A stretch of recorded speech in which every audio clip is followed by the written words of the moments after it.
바람이 오기도 전에 먼저 눕는 한국 보수의 규화.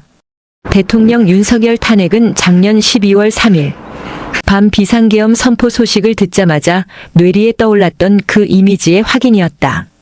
사실 계몽을 위한 계엄령은 있을 수 없다. 그럼에도 윤 전 대통령 탄핵 인용에 반대했던 지지자들은 정치적 판결의 여지가 있지 않을까 하는 일말의 기대에 광화문으로 몰려나왔던 것이다. 헌재는 피청구인을 파면함으로써 얻는 헌법 수호의 이익이 대통령 파면에 따르는 국가적 손실을 압도할 정도로 크다고 인정된다고 했다. 어떤 것이 헌법 수호 이익인지 구체적으로 와닿지 않는다. 고매한 헌법 정신을 일컫는다고 하면 할 말이 없다.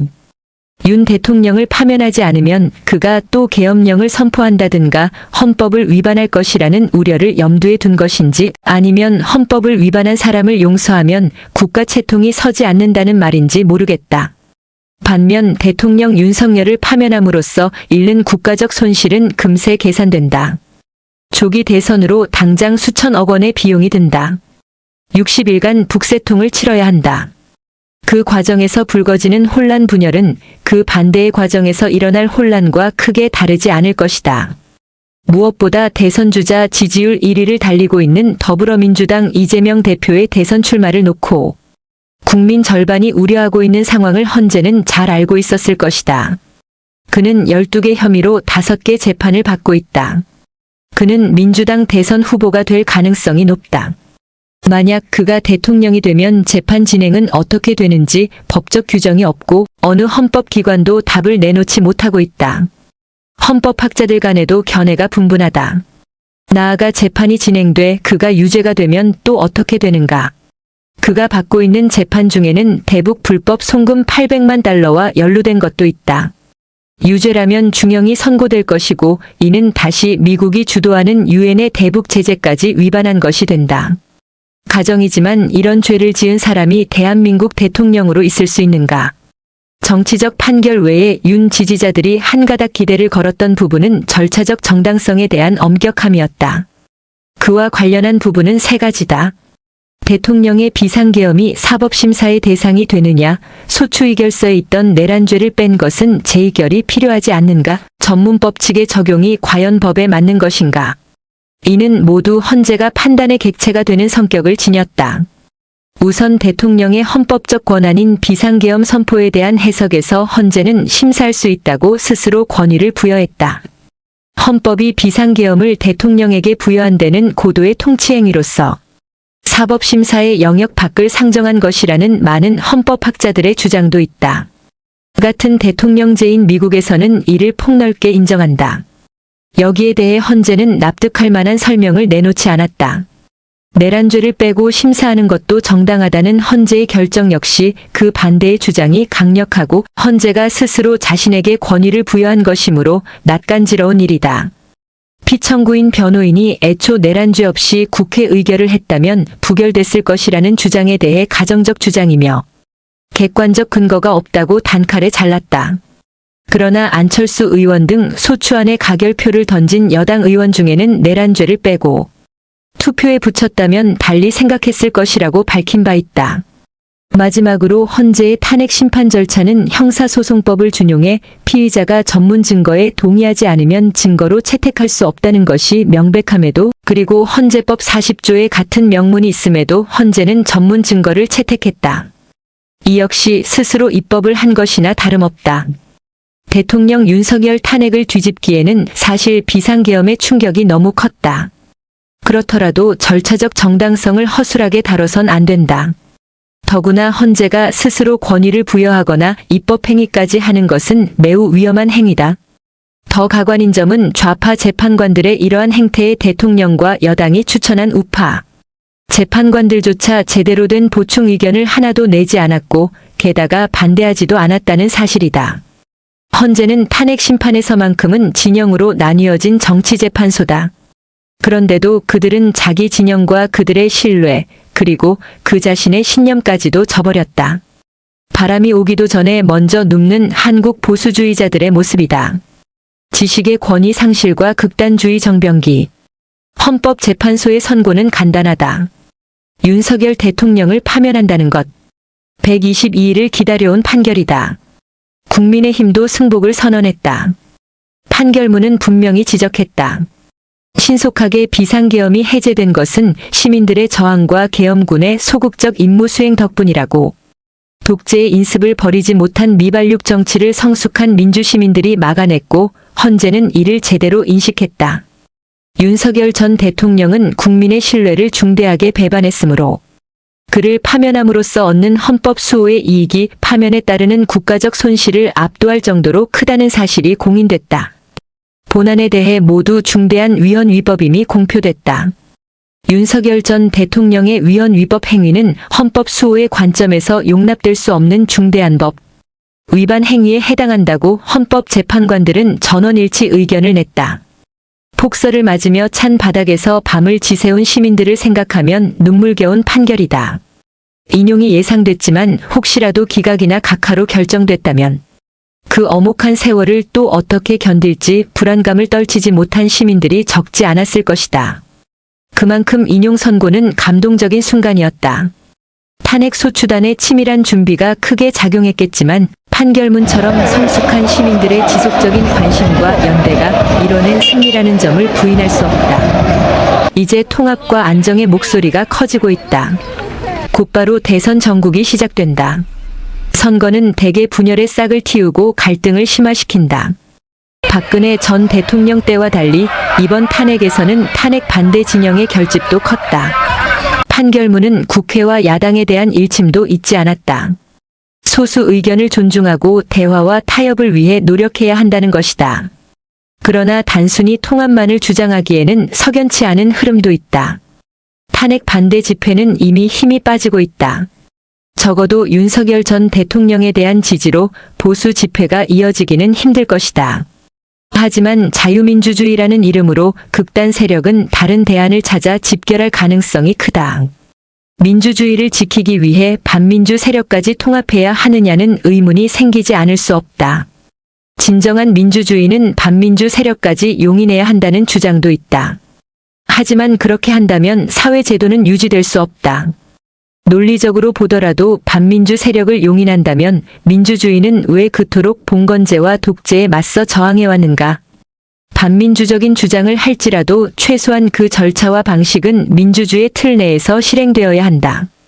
제도는 그 절차와 방식을 규정하는 것이다. 반민주적 극단주의는 통합의 대상이 아니라 해소의 대상이다. 더 근본적인 문제에도 관심을 기울여야 한다. 왜 최근에 와서 극단주의가 횡행하는가? 광장이 열리고 시민의 참여 기회가 넓어졌기 때문만은 아니다. 문제는 탈진실과 확증 편향이 심각해지고 있다는 것이다. 근거 없는 소문과 가짜뉴스에 속기도 하지만 자기 신념에 이용하면서 확신하기도 한다. 대중이 어리석다고 치부할 수는 없다. 과학기술과 언론이 과거 어느 때보다 발전한 현재의 대중은 그 어느 때보다 많은 정보를 접하고 지적 능력을 보유하고 있다. 그것이 성찰적 지식으로 이어지고 걸러지지 못한다는 사실이 중요하다. 성찰적 지식을 갖지 못하게 된 것은 지식의 권위가 무너졌기 때문이다. 지식인의 책임도 크다.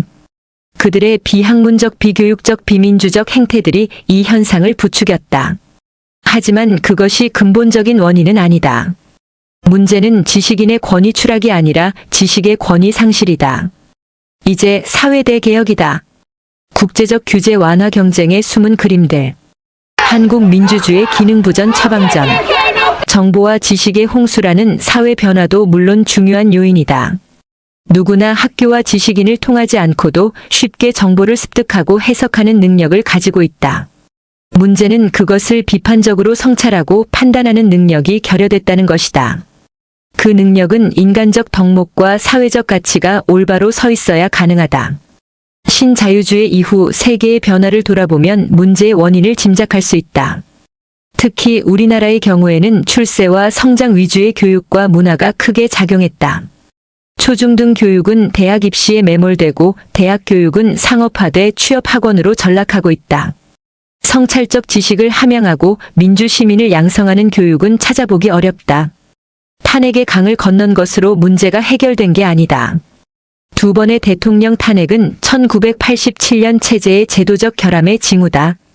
하지만 그 원인과 과정, 대중의 반응을 함께 보면 경제성장 위주, 교육과 물질주의 문화가 낳은 사회적 모순이 누적된 징후이기도 하다. 이제라도 근본적 문제에 관심을 기울여야 한다. 제도 개혁과 교육 개혁을 비롯해 사회 대개혁을 시작할 때다. 괴물 윤석열을 만든 정치 환경 기억이 개혁이다. 이재용. 윤석열 전 대통령의 어퍼컷 세리머니.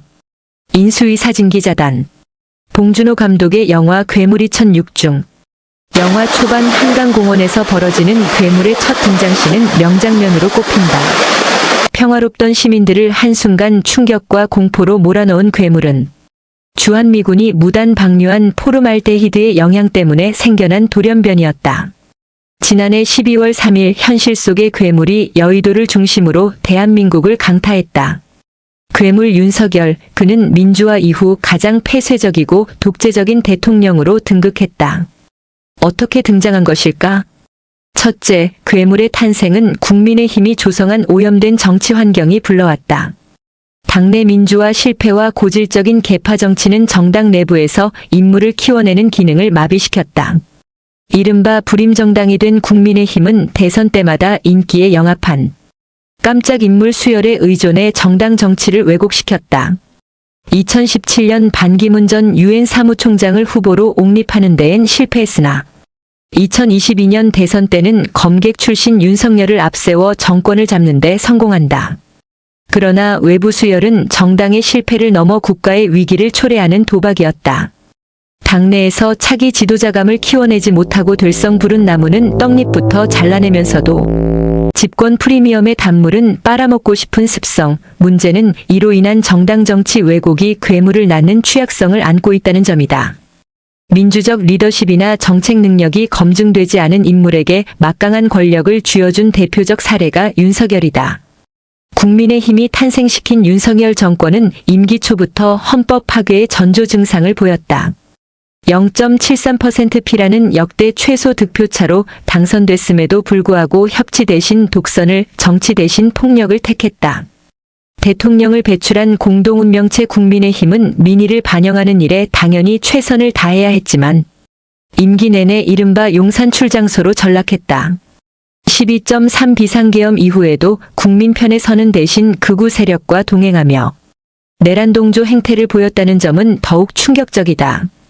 둘째, 극단적 진영 논리가 제대로 된 인물 검증을 가로막아 결과적으로 괴물의 출현을 불렀다. 극우층만 붙잡으면 최소 영남당은 확보한다는 생각, 정의보다는 의리의 편에 서려는 정치. 몰입애들의 대국민 배신의 정치는 선거로 심판해야만 바로잡힌다. 탄핵 반대편에 섰던 대표적 인물인 윤상현 의원은 한 유튜버와의 인터뷰에서 박근혜 전 대통령 탄핵 때 욕 많이 먹었는데 1년 후에는 의리 있다라는 얘기를 들으며 무소속 가도 다 찍어줬다고 말했다. 유권자들은 한껏 달아올랐다가 식는다는 걸 노련한 정치꾼이 간파하고 있다는 얘기다. 당내 공천이든 전국 단위 선거든 유권자가 깨어야 정당 민주주의도 정치 개혁도 가능해질 것이다. 정치가 밥 먹여준다는 절박감을 갖고 정치에 관심을 기울이는 것도 헌법을 지키기 위한 예방책이다.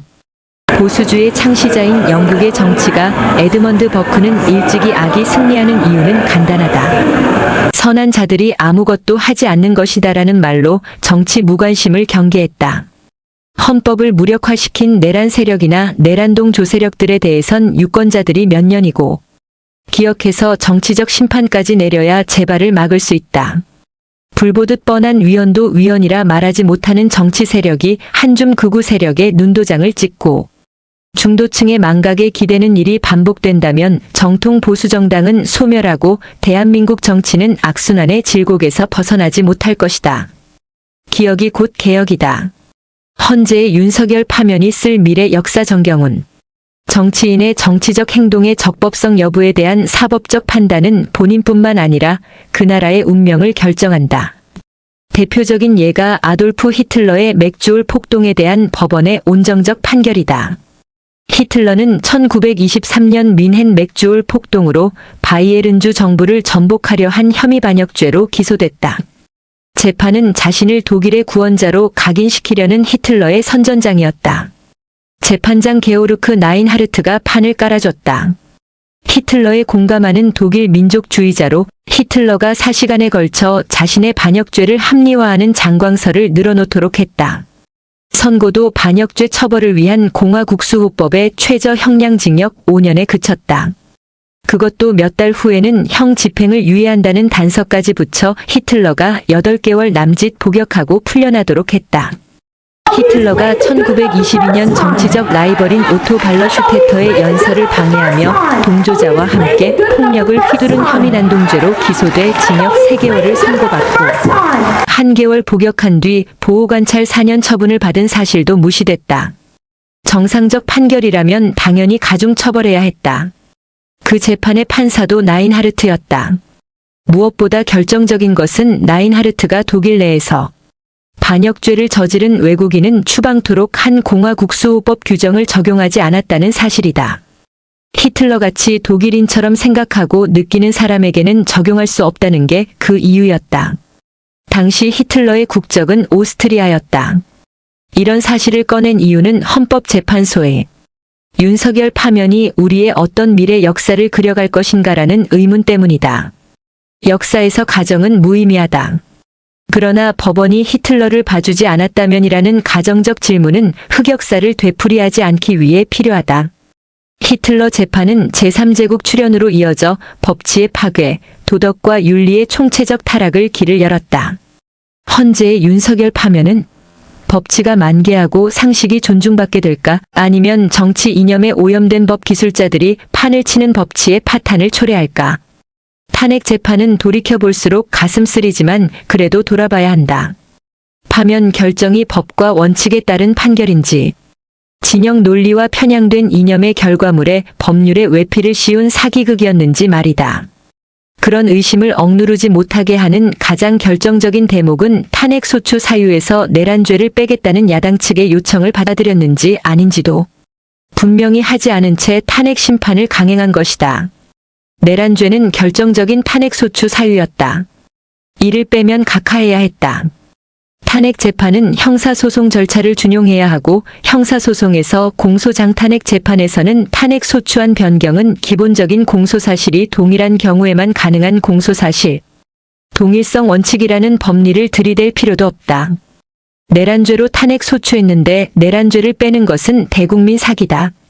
그게 상식 아닌가? 이런 문제 제기에 헌재는 말장난으로 빠져나갔다.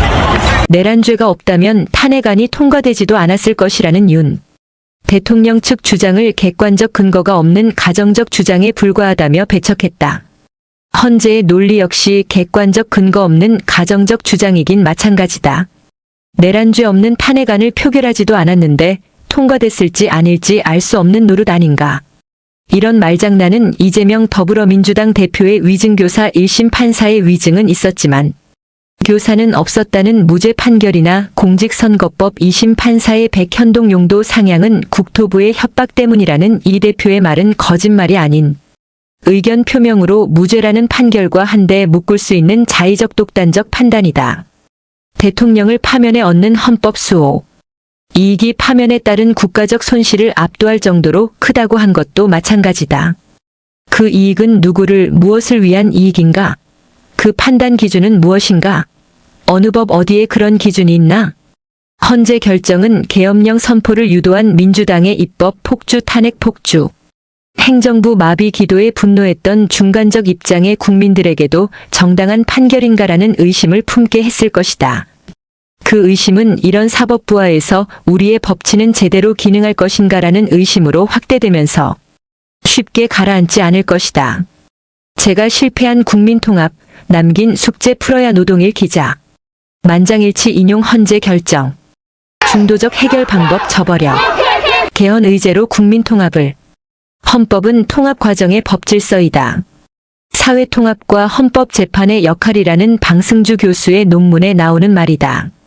방 교수는 헌재가 개인의 자유보장, 정치 과정의 개방성 수호와 함께 통합 기능을 가진다고 설명한다. 헌재의 통합 기능은 이른바 중도적 해결을 모색함으로써 패자도 결과에 승복할 수 있게 하는 것이다. 방 교수는 중도적 해결 방법 중 하나로 절차적 조정을 든다. 절차적 조정은 대외적으로 재판관의 표결행위를 통해서 재판 결론에서 드러난 견해의 차이를 알 수 있게 하고 재판 과정 자체에서 일어난 헌법적 논쟁을 반영하고 투명하게 함으로써 패소자에게 보다 설득력 있는 분쟁 조정 기능을 도모할 수 있게 하는 것이라고 한다. 윤석열 대통령 탄핵 심판 과정에서 내가 헌재의 만장일치 결정을 경계해 온 것은 그 때문이다. 재판관의 다양한 견해차를 알 수 있게 하고 재판 과정에서의 헌법적 논쟁을 투명하게 반영해야만 패소자도 설득할 수 있는 결정이 되기 때문이다. 한덕수 국무총리 탄핵 결정이 좋은 예이다. 기각 5 각하 2 인용 1. 당연한 결정이다. 결론이 달랐다 해도 마찬가지. 세계관이 다른 재판관들이 다른 견해를 갖는 것은 지극히 정상적이다. 한마음이 되는 게 오히려 이상하다. 지난 4일 헌재는 8대0 전원일치 인용 결정을 내렸다. 재판관들의 견해차를 알 수 있는 의견도 없고 재판 과정에서 제기된 수많은 논쟁점을 투명하게 반영하는 의견도 없다. 기각이나 각하가 옳다는 말이 아니다. 반대 의견, 별개 의견을 통해 헌재가 반대 목소리에도 귀를 기울였음을 알게 했어야 한다. 법리보다 인위적 조정이나 정치적 고려에 따른 결정으로 패소자에게 보다 설득력 있는 분쟁 조정 기능에서 실패했다고 평가할 수밖에 없다. 지난해 7월 미국 연방대법원은 6대3으로 도널드 트럼프 전 대통령 당시의 재임 중 행위에 대한 면책 특권을 폭넓게 인정한 판결을 내렸다. 소수 의견을 집필한 소니아 소토마요르 대법관은 강력한 반대 의견을 남겼다. 누구도 법 위에 있지 않다는 원칙을 조롱하는 것이라는 요지로서 미국 주요 언론이 법정 의견보다 더 주목할 만큼 설득력 있는 견해였다. 지난 4일 헌재 결정문에서 하나마나한 보충 의견 외에 무게 있는 의견을 남긴 재판관은 없었다. 허둥지둥 변론을 종결한 후 한 달 넘게 선고를 지연한 이유가 납득되지 않는다. 물론 헌재 결정에 대한 비판과는 별개로 결론에 승복하지 않을 수는 없다. 헌재 결정 후 무엇보다 아쉬운 점은 개헌 가능성이 일단 희박해진 사실이다. 극단의 갈등과 대치를 낳는 헌정 구조를 그대로 둔 채 조기 대선이 모든 이슈를 잠재워버릴 것이다. 재판관 충원 구조 등 개혁이 시급한 헌재와 법원 등 사법기관, 대통령과 국회, 다수당의 갈등과 극한 대치를 해소할 방법이 없는 권력구조 등 과제는 그대로이다. 제왕적 대통령과 황제적 국회 사이 견제와 균형을 회복할 수 있는 방법도 모색해야 한다. 국민 갈등 조정 역량을 상실한 정치 구조를 바꾸기 위해 정당, 공천, 선거 등 공적 시스템을 바꾸어야 한다. 이대로라면 누가 다음 대통령이 되어도 나라의 발전을 가로막는 정치의 후진성은 개선되기 어렵다. 집권을 통한 사법 리스크 해소가 유일한 관심사인 정치인에게 개헌과 대한민국의 미래 얘기는 허공에 흩어지는 메아리일 것이다. 6월 3일 대선이 치러진다면 시간적으로도 쉽지 않다. 하지만 정치는 생물이라는 말은 이 지점에서도 유효하다. 단순히 특정인 비토를 위한 정략적 목적의 개헌 움직임은 양극단 국민의 마음을 모으기 어렵다. 탄핵에 대한 의견과 별개로 정치와 사회의 대개혁을 요구하는 국민의 생각은 다르지 않을 것이다. 선진국으로 가기 위한 로드맵을 제시하는 정치인이 있다면 국민의 마음을 얻지 못할 이유가 없다. 탄핵 후 여전히 극단으로 갈려 다투는 국민을 하나로 묶을 방법은 개헌이라는 더 큰 정치적 의제를 제시하는 것이다. 헌재가 실패한 국민 통합을 이룰 수 있는 길은 거기에 있다.